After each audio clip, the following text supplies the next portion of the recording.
Obsession. Funny little word, isn't it? They throw it around like it's a bad habit, like it's something only the lonely or the broken carry around in their back pocket. But here's the twist. Everyone's obsessed with something, with someone, with attention, with control, with not being invisible. And you, you're not any different, are you? You check your reflection 3 times before leaving the house, scroll through your phone hoping someone sees you, laughs at your post, replies to your story. It's not validation, right? It's connection. That's what you tell yourself. But deep down, you want to be seen. Not just seen, you want to be wanted. Admiration, envy, 2 sides of the same coin, flipped by people who swear they're not watching you, but they are. Oh, they are. And the best part, half of them don't even know why. They look at you and feel something crawl up their spine, a spark, a twitch. Maybe it's jealousy, maybe it's fascination. They'll call it anything but what it is. Obsession. The quiet kind, the kind that simmers underneath polite smiles and fake indifference. You think they're not paying attention? You'd be amazed at how closely they study the people they swear they don't care about. See, obsession doesn't always wear a mask. Sometimes it hides behind compliments. Little, you're so lucky. Little, must be nice. That's not admiration. That's someone calculating, measuring, trying to figure out how close they can get to what you have without admitting they want it. Because to admit that would be surrender. It would mean saying, you have something I don't. And ego doesn't like that. But envy is a tricky little monster. It dresses itself up in praise. It claps when you win, but there's a twitch in the corner of the mouth, a tension in the eyes. Because deep down, they're not cheering for you. They're mourning for themselves. They see your shine and it dims their own reflection. So what do? They mimic. They copy. They watch you like a blueprint, then pretend they built it themselves. But they can't replicate what they don't understand. They can copy your style, your steps, your smile, but they can't copy your essence. That's what burns them. People will follow your every move just to find a crack, just to feel better about the ones they have. They'll say you're overrated while secretly hoping they could be you just for a day, just for a moment. They hate you and they love you, and they don't know which feeling makes them more uncomfortable. That's obsession.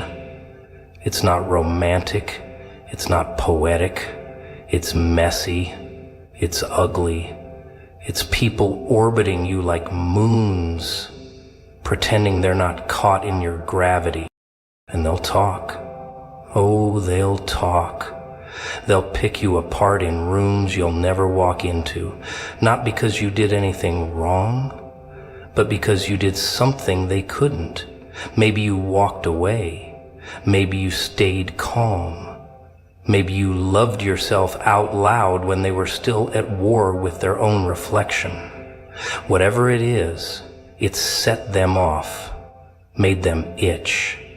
And now they carry you around in their heads like a ghost they can't shake. That's the kind of obsession that doesn't post about you, but thinks about you all the time.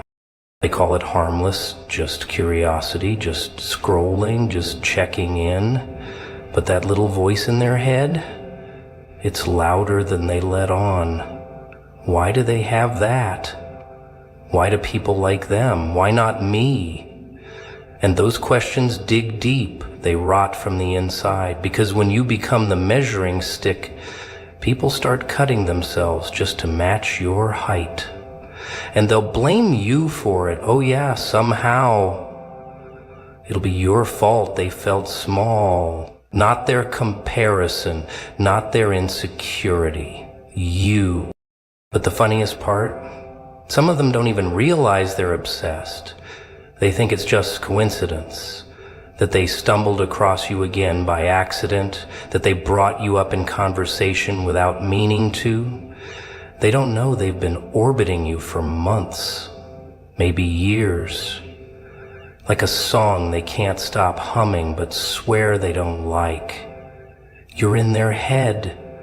You live rent-free in a part of their mind they pretend doesn't exist. That's not admiration.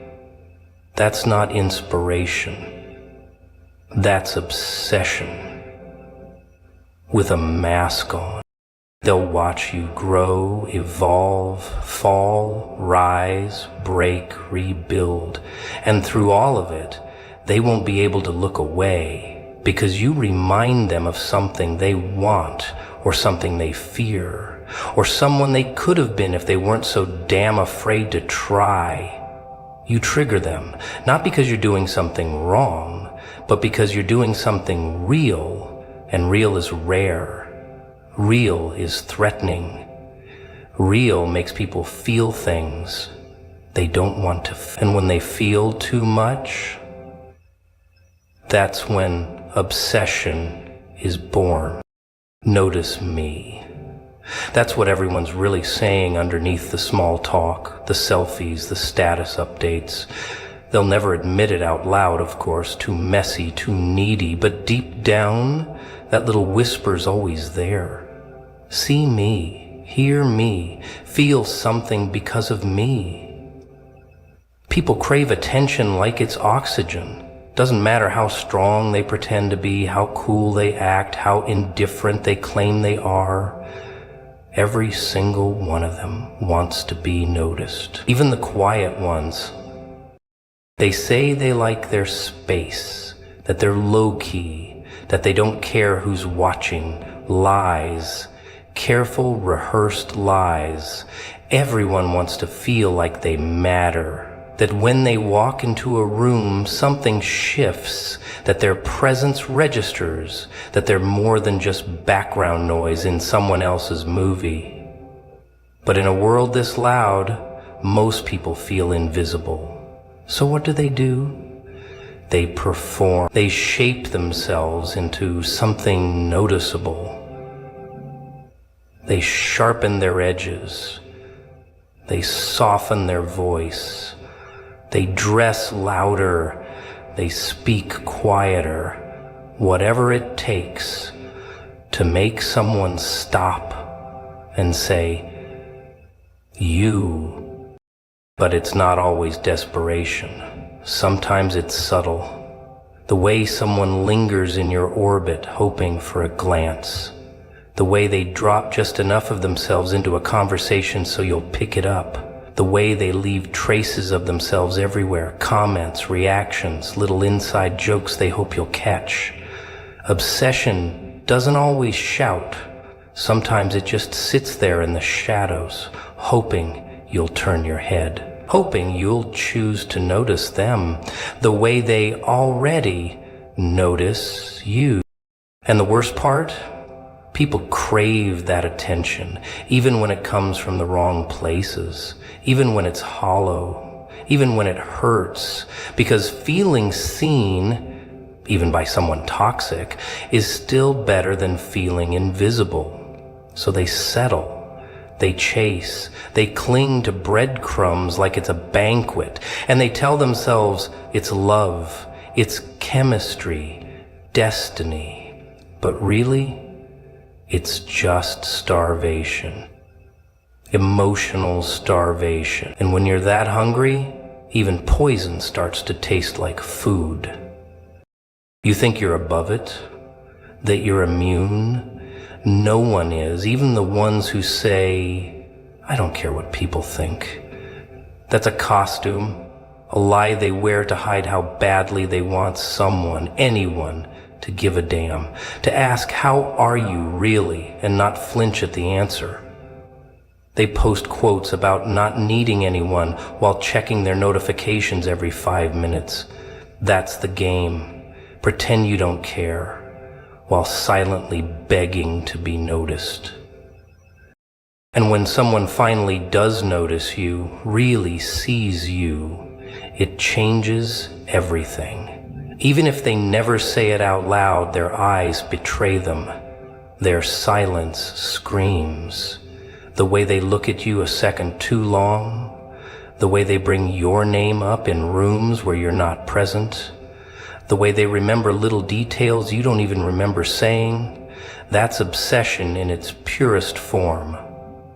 Not the loud kind, but the kind that watches, learns, memorizes.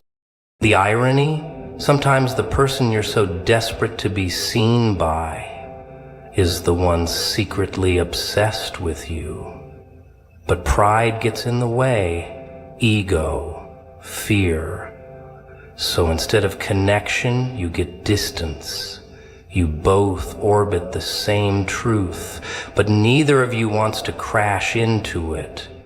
Too dangerous, too real. And so you pretend, you talk around it, you throw little sparks into the air and hope one of them catches fire. In the end, everyone's just trying to be the main character in someone else's story. To be the reason someone checks their phone, smiles at a memory, feels something when they hear a certain song. That's all it is. You don't want followers. You don't want fans. You want someone to ache when you're not around. To notice when you're quiet, to feel like something's missing when you're gone. That's not vanity, that's human. The raw, aching truth most people dress up with filters and sarcasm. Even the ones who ghost you, who ignore your calls, who act like you're nothing, they notice. Oh, they notice. They just don't want you to know it. Because if you knew, you'd have power. And nobody likes admitting they're under someone else's spell. So they act cold, detached, indifferent. But their silence isn't apathy, it's control. It's obsession in disguise. Because once you've been noticed, truly noticed, you never leave their mind. You haunt it. Scroll, tap, double tap, swipe. That's the new heartbeat, isn't it? The rhythm of people searching for something they can't name, looking for proof they exist in the eyes of others. They say it's just for fun, just passing time. But behind every post, every perfectly framed selfie, every curated quote, they're all chasing the same drug, validation, not love.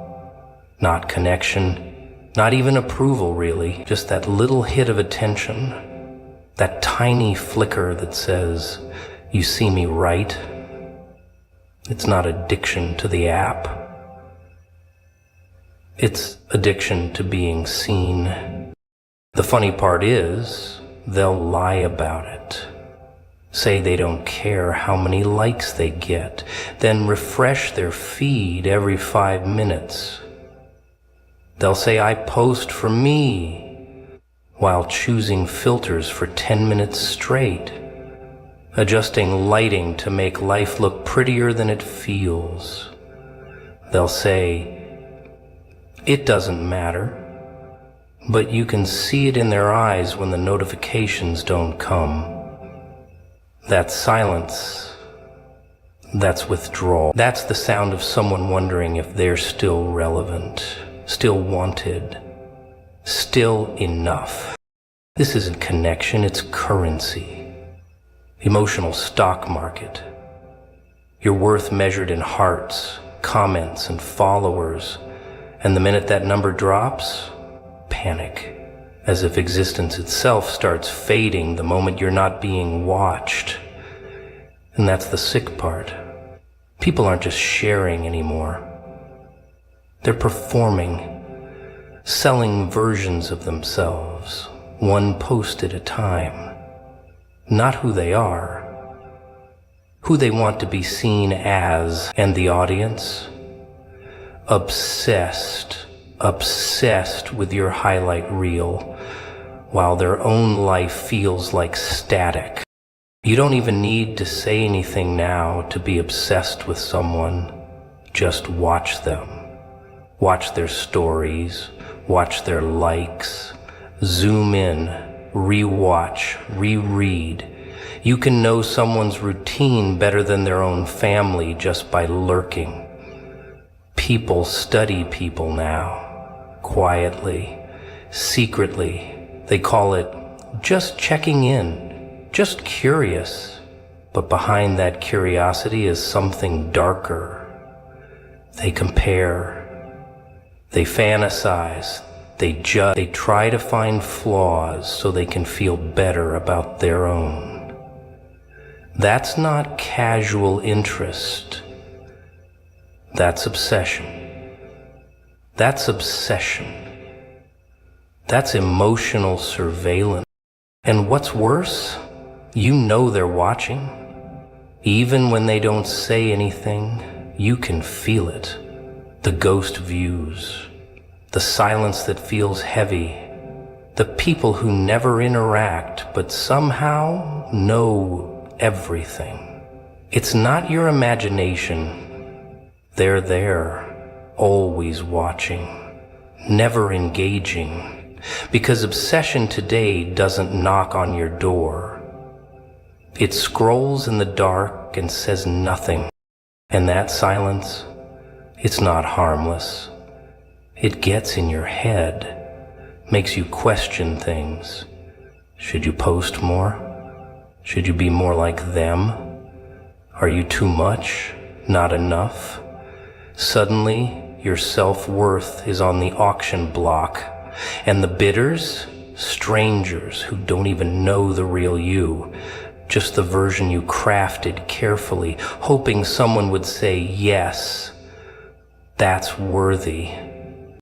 But here's the twist. The same people you're trying to impress, they're doing the exact same thing. They're just as lost, just as hooked, just as desperate to feel something. So everyone's out here faking perfection while drowning in comparison. It's a cycle. You post something to get attention, someone sees it and feels like they're falling behind, so they post something better.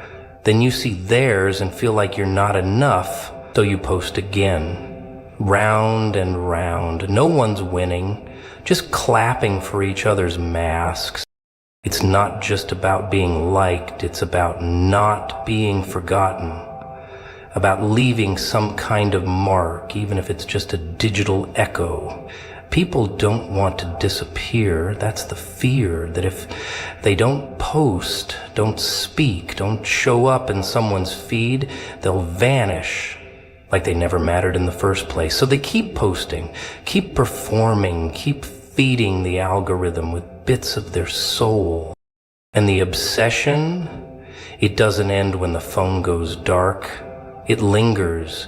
People replay things in their heads, that one photo, that one caption, that one comment. They wonder what it meant, if it was meant for them. They build entire fantasies from a single emoji, a breadcrumb of attention, and suddenly they're spinning stories. That's how deep it runs. That's how hungry people are for something real, even if it's dressed up as fake. You ever notice how people act like mirrors? Not in some poetic, deep way. I mean real mirrors, reflecting back whatever's in front of them with zero originality. They don't know who they are. They only know who you are. And based on that, they adjust, they copy, they hate, they admire. You become the blueprint for everything they wish they could be but are too scared to try. And here's the kicker. They'll never tell you that. No, No, that would require honesty, vulnerability. And people hate those things more than they hate themselves. So instead, they watch, quietly, from the sidelines. They study your walk, your voice, your laugh, your confidence, or maybe just your chaos. Doesn't matter. Whatever part of you sparks something in them, they hold on to it. Sometimes they want to be it. Sometimes they want to destroy it, because you remind them of something they've buried. Maybe it's potential. Maybe it's freedom. Maybe it's the life they were too afraid to live. So when they see you doing it, existing on your terms, they lose it. On the outside, maybe they clap. But inside, they are boiling. They start to shape themselves around your image without even realizing it. Dress like you, talk like you, think like you, but only up to a point, because going too far would mean admitting you were first. And pride's a parasite. It feeds on denial. So they pretend they were always like this, that you're the copy, that you are the one chasing them. It's hilarious, really. Watching someone build a version of themselves inspired by you, then turn around and act like you're the one in their shadow. And then there's the flip side, the ones who hate you on sight without even knowing why. That's not random, that's projection. They see something in you they've suppressed for so long it terrifies them. Maybe it's your strength, maybe it's your vulnerability, maybe it's the fact that you've stopped pretending, that you wear your scars like armor instead of shame. That kind of thing rattles people. They've been performing for so long they forgot what real looks like.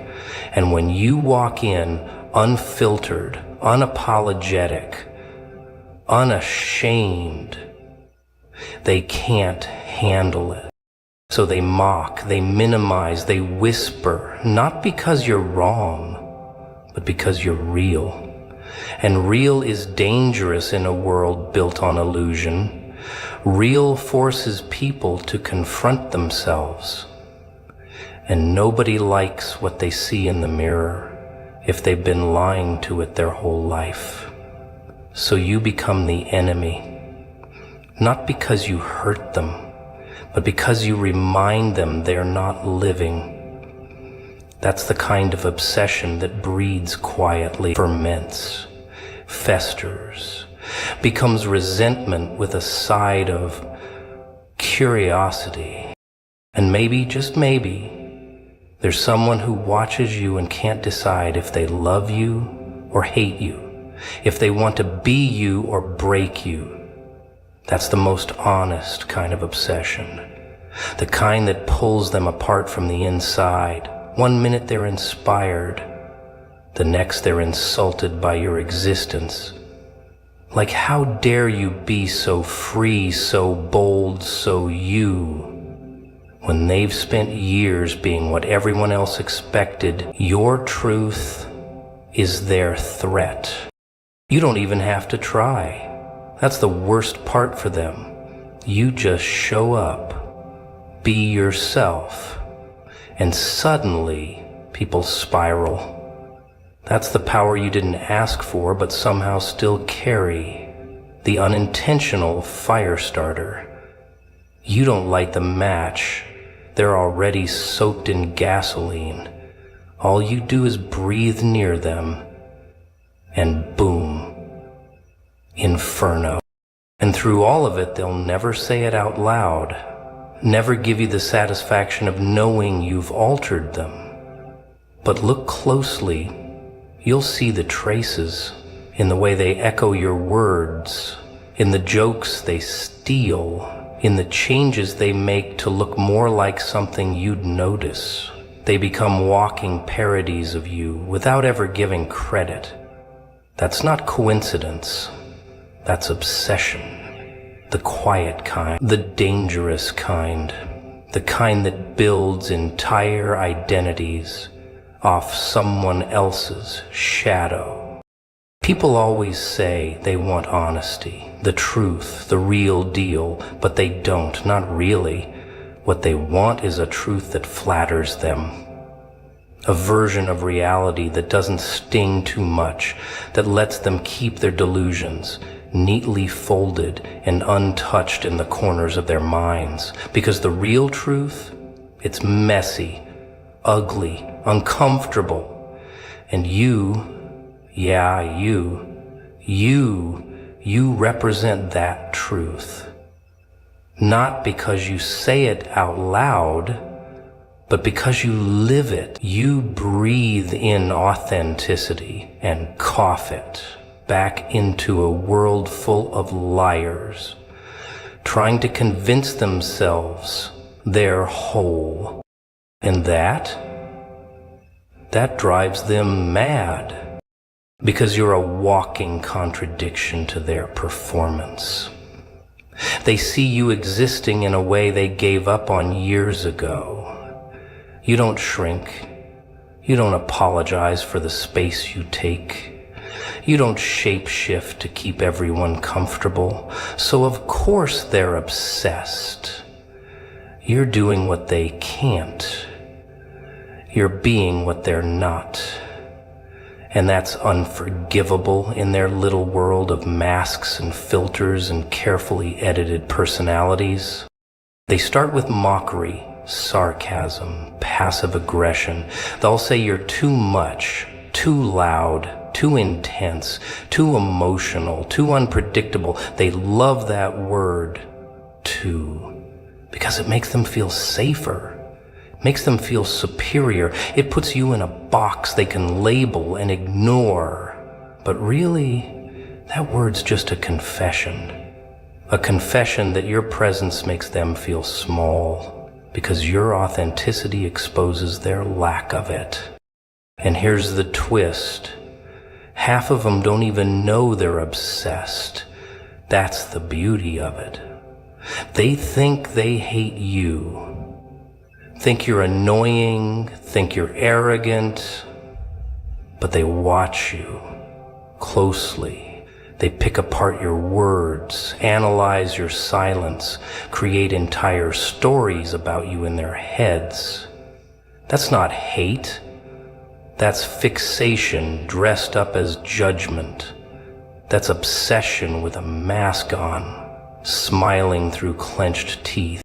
You ever notice how some people talk about you more than they talk to you? How your name keeps showing up in conversations you never signed up for? You've become a character in their story, a symbol, a trigger, and it's not about you, not really. You just happen to touch a nerve. You woke something up in them they buried a long time ago. Maybe ambition, maybe pain, maybe the version of themselves they killed just to fit in. You remind them of the life they were supposed to chase before fear got its claws in them, before comfort became their prison. So they watch you with this strange mix of wonder and disgust. They hate you because they want to be you. But wanting you means admitting something is missing in them. And that's a pill too bitter to swallow. So instead of looking inward, they project. Classic move. They'll say, you think you're better. You crave attention. You are fake. But that's just the echo of their own self-loathing. They build stories where you're the villain because it makes them feel like victims. And victims don't have to change. They just have to point fingers.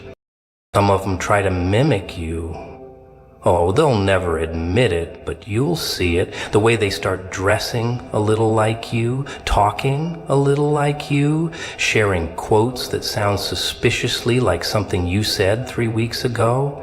They're trying to crack the code, trying to figure out how you pull it off. But what they don't get, what they'll never get, is that you're not following a formula.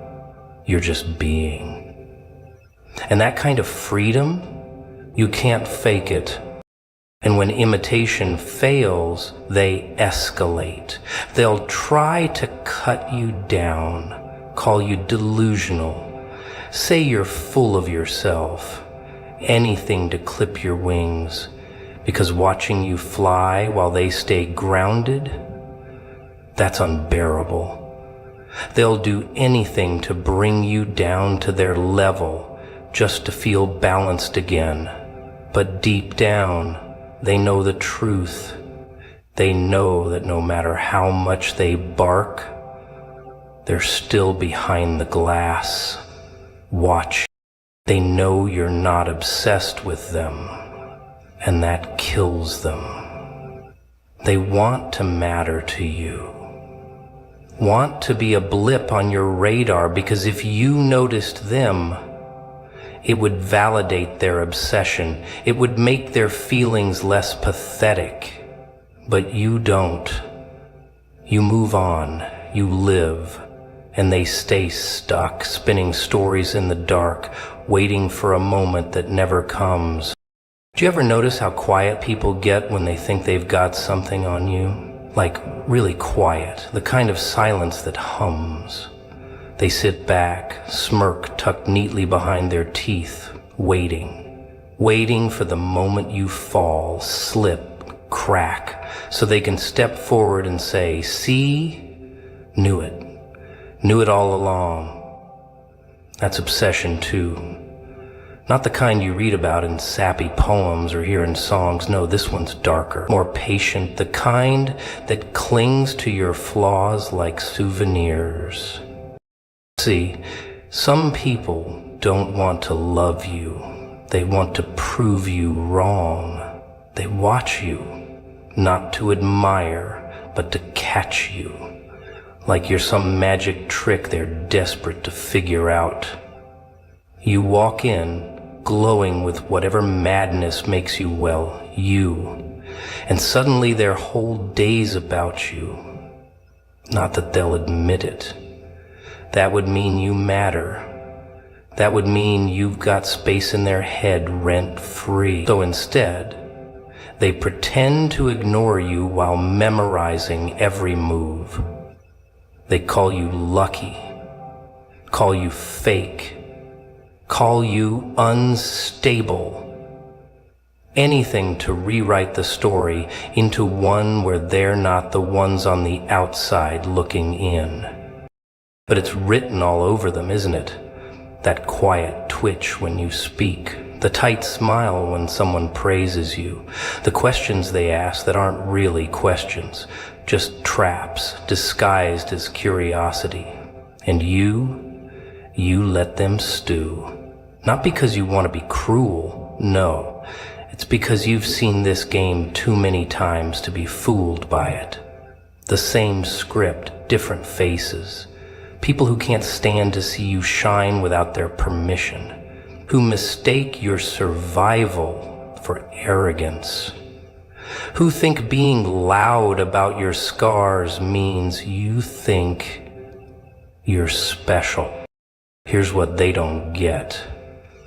You didn't ask to be noticed. You just stopped hiding. There's a difference. And the moment you did, oh, they noticed all right. They felt it, like a glitch in their programming. Because someone like you isn't supposed to exist in their world. You don't follow the rules. Don't play nice, don't shrink. And so their obsession begins, not because of what you took from them, but because of what you reminded them they never had the guts to claim. Now they linger, always there, always almost saying something.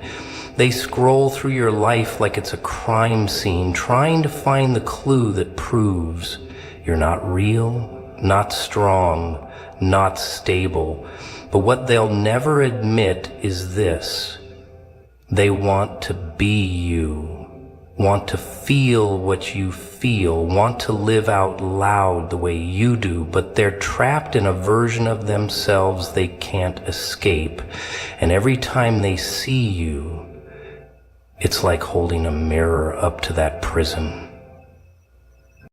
And so they obsess quietly, bitterly. They become experts on you, not just the public you, but the cracks, the shadows. They collect your mistakes like treasure, highlight your flaws like a resume, because if they can prove you're broken too, then maybe they don't have to feel so bad about never trying. Maybe mediocrity is okay if someone like you still bleeds. It's not just about watching you fail. It's about needing you too. But you don't break the way they want. You bend, you twist, you laugh through it. And that drives them mad. Because they've built their obsession on the idea that you'll eventually fall flat, that the version of you that threatens their comfort will disappear. But instead, you get louder, sharper, realer, and that obsession, it turns to resentment, and resentment festers. They'll call it dislike, say it's just not vibing with your energy, but they know the truth. They know their dislike is just disappointment that you didn't give them the show they wanted, that you didn't collapse, that their silent watch turned into a slow realization they're not the audience. They're the ghost in the back of the theater watching a performance they could never pull off. And still, they keep watching every post, every word, every smile that doesn't need their approval. And they'll keep watching, not because they love you, not because they want to destroy you, but because deep down, they've made you part of their story. You're the fire they can't put out, the riddle they can't solve, the proof that something wilder, braver, louder is possible. And that's what really eats them alive. You walk into a room and you don't even realize it, but people shift. A little glance here, a longer stare there. They remember things about you you've long forgotten. The way you laughed that one time, the weird outfit you wore, that one sentence you dropped like it meant nothing, but to them, it echoed. You think you're just going about your life unnoticed, but you're not. You're a ripple in everyone's still water. You leave marks without meaning to. That's the catch.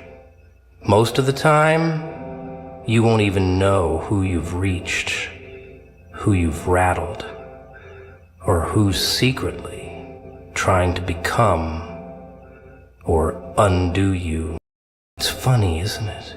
People act like they don't care. They shrug, scroll past, act distracted, but they notice. Oh, they notice. They store your words in the back of their heads, play your tone on repeat, twist it, rework it, build entire conversations around it that never happened. And it's not because you're loud, not because you're trying. It's because there's something in you, something raw or real or wrong, that breaks the rhythm of their carefully planned lives. You don't fit. And that alone makes you unforgettable. Some of them admire you quietly. They'll never clap for you in public, never say your name out loud with pride, but behind closed doors, they're curious. They stalk your steps. They analyze your choices. They measure themselves against the idea of you, wondering what it's like to live with that kind of electricity under the skin. They envy your wounds, your resilience, your refusal to go numb, not because they love pain, but because they can't stand how small their world feels compared to yours. Others hate you for the same reasons. You unsettle them. You're a glitch, a walking contradiction. A person who shouldn't work on paper but still stands, still speaks, still breathes fire while they can barely light a match. They don't just dislike you, they study you with the kind of energy they don't even give to their own dreams. You're the standard now, the blueprint or the enemy. They hate that. Hate how you're part of their mind even when they try to erase you. Hate that you became a character in their internal monologue. And then, of course, there's the obsession born from confusion. The ones who don't know whether they want to be you, save you, or destroy you. They watch you the way someone watches a fire from across the street. Fascinated, terrified, mesmerized. There's a rhythm in you that doesn't match theirs, and it makes them itch. You walk through life with the kind of reckless honesty they've trained themselves to suppress. So they watch, they mimic, they reject, they come back, and they'll never say it, but everything you do affects them. You're not invisible. Not to the people who need to see someone like you to remember they're still alive. Not to the ones who resent you because you dared to show them what they buried. You're not a footnote in their story. You're a chapter. And chapters don't disappear just because someone's ashamed they were written. You don't have to post more, shout louder, be bolder to have an impact. Sometimes, just your quiet presence, your way of being, is enough to trigger someone's entire spiral. They see you laugh and wonder why they can't, see you fall and rise again and question why they never even jumped, and they'll call it coincidence, luck, drama. But the truth is, you were the spark, not even trying, just being, and that haunts them. The impact isn't always applause. Sometimes it's silence. Sometimes it's imitation. Sometimes it's avoidance. But make no mistake, it's impact. You live in people's minds more often than you think. You're the late night thought, the sudden burst of doubt, the unexpected smile in the middle of a boring day. You're the proof that someone like you can exist. Loud, soft, broken, bold, whatever form you take, you're real. And real doesn't go unnoticed. Real leaves residue. Real lingers long after the room is empty. It may as well, as long after your dead body. And while you go about your life, thinking you're just surviving or trying to make sense of your own chaos, others are orbiting around you, affected by the gravity you didn't even mean to create. You don't need to be extraordinary for that to happen. You just need to be. And some people will love you for it. Some will curse your name. But none of them, not one, will forget you. Because forgetting you would mean forgetting the way they felt when you disrupted their pattern. And feelings like that, they don't go away. They echo. Some people try so hard to be unforgettable, Loud clothes, louder opinions. They break their backs trying to impress people who wouldn't even blink if they disappeared tomorrow. Funny thing is, the ones who really leave marks, they never try. They exist. They bleed openly, laugh too hard, cry when they shouldn't, stumble through rooms with no script. And that rawness, that unfiltered chaos, it stays, it stains people. Because being unforgettable isn't about being liked, it's about being felt. You don't get to choose what parts of you stick with people. Maybe it's the way your voice cracked when you spoke the truth no one else had the guts to say. Maybe it's the way you stood up when everyone else was playing dead. Or maybe it's how you didn't flinch when the whole room turned on you. That's the kind of thing people remember. Not because it was perfect, but because it was real. And real is rare. Real is risky. Real makes people uncomfortable. That's why it's unforgettable. That's why, but don't get it twisted. Being unforgettable doesn't always come with flowers and applause. Sometimes it comes with side eyes and whispered rumors. Sometimes it comes with people trying to erase you, rewrite you, pretend you were never there. Because if they admit they remember you, they have to admit why they remember you. And not everyone's ready to look at what you stirred up inside them. Some people would rather bury the earthquake than admit the ground ever shook. You ever walk past someone and feel them freeze, like your presence alone disrupts their peace? That's not an accident. You bring a frequency they can't ignore. You vibrate louder. Even when you're quiet, you hum with something they don't know how to name. It's not charisma, it's not charm, it's truth. And truth doesn't blend in. It cuts, it echoes, and it reminds people of the lies they tell themselves every morning in the mirror. You've become unforgettable not because you wanted to be, but because you didn't flinch, because you didn't conform, because you didn't play the role they wrote for you. And when you walk away, they still feel you.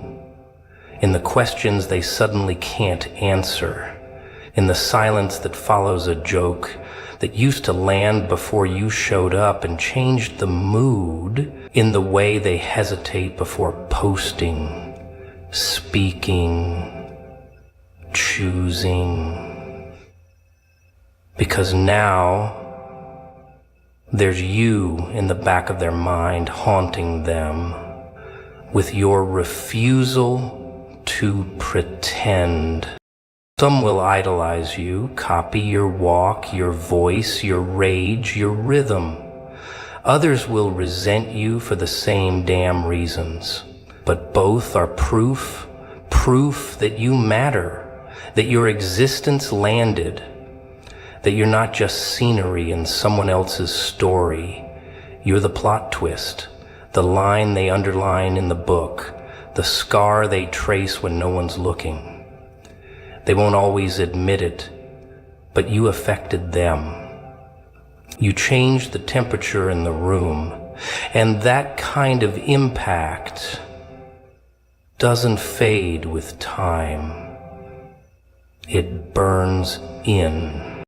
You're unforgettable because you were willing to be messy, to be loud when it was easier to whisper, to feel when it was safer to numb. You were chaos in a world that worships order. You were color in a grayscale system. And people don't forget color, not really. Even when they squint and try to tone it down, it lingers. Somewhere in their memory, you're still bright. And no matter how much they pretend you didn't shake them, no matter how many times they scroll past your face without reacting, you're in there, in the silence, in the pause before they speak, in the moment they second-guess the version of themselves they built so carefully. That doubt, that little crack, that's you. That's the cost of brushing up against something real. They'll say you're dramatic, say you're a lot, say you're complicated, but all of that just means they felt you. And once someone feels you, really feels you, there's no going back. You're in the wiring now, twisted up in their circuits, changing the way they operate. Maybe they'll never say your name again. Maybe they'll delete the photos, unfollow, block. Doesn't matter. They're still carrying you in the choices they make, in the boundaries they suddenly set, in the dreams they dusted off after watching you refuse to quit. You didn't ask to be unforgettable. You just refused to be invisible. You showed up, loud, flawed, alive. And that's what people remember. That's what echoes. Because in a world addicted to pretending, you were the one thing they couldn't fake their way past.